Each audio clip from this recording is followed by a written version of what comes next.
Folks, welcome back. This is Chris in England once again.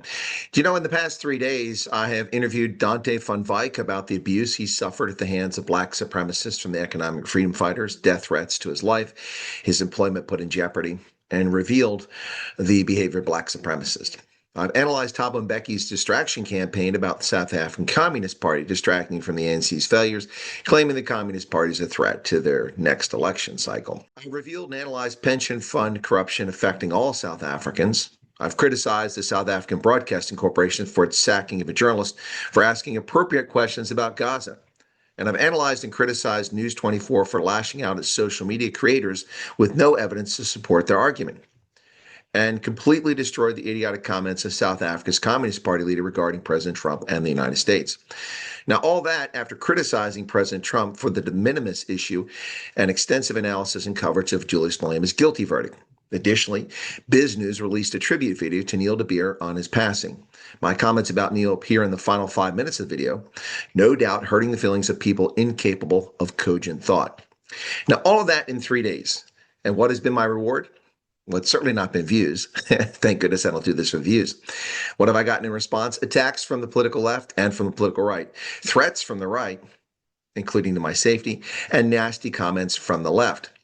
The thing is, keyboard warriors seem to get some release of endorphins hiding behind their computer or mobile screens, a release that somehow must compensate for their sad existence of hating people who tell the truth. So, a number of things crop up on this topic. First, the question is, what is your obsession with South Africa? To which I reply, what is your obsession with me? Move on. I'm not looking for a date. And why is this guy getting people out of South Africa? This is about the refugee program.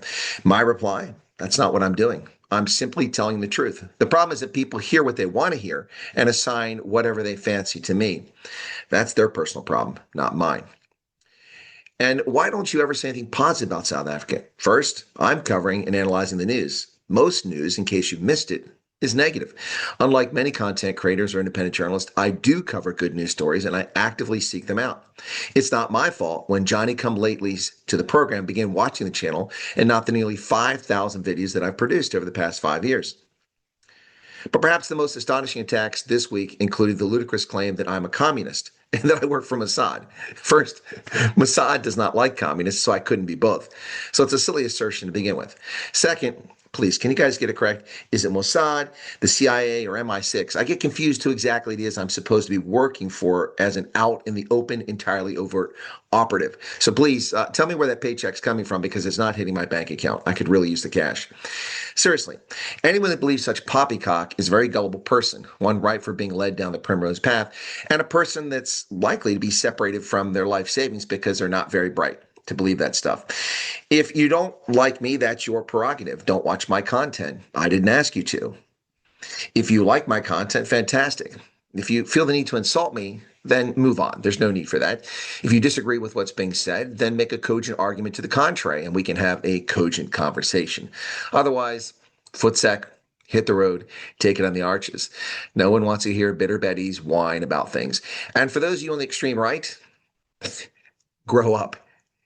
You surrendered your country to the party that leads it now. You did that. You can blame it on politicians all you want, but you didn't stand up when it was supposed to be time to stand up. To you people on the left, you avowed racist, black supremacists, and leftists who seek to destroy by stealing from everyone else, get over yourselves.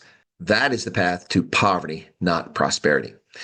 And for those of you who watch my program and like it, and you don't always have to agree with me, that's fantastic. I'm happy when people don't agree with me all the time. Otherwise, it's just an echo chamber. We should be able to be adults and have cogent conversations and disagree on issues. And many of my viewers do disagree with some things I say. And that is their prerogative. Everybody is welcome to be wrong all the time. Now I'll be accused of being arrogant for saying that. Anyway, footsec to those who don't like the content. There are millions of content creators and lots of social media outlets. Go find a life there. Cheers. And to the rest of you, thanks for being here. Be sure to hit the like button. Bye-bye.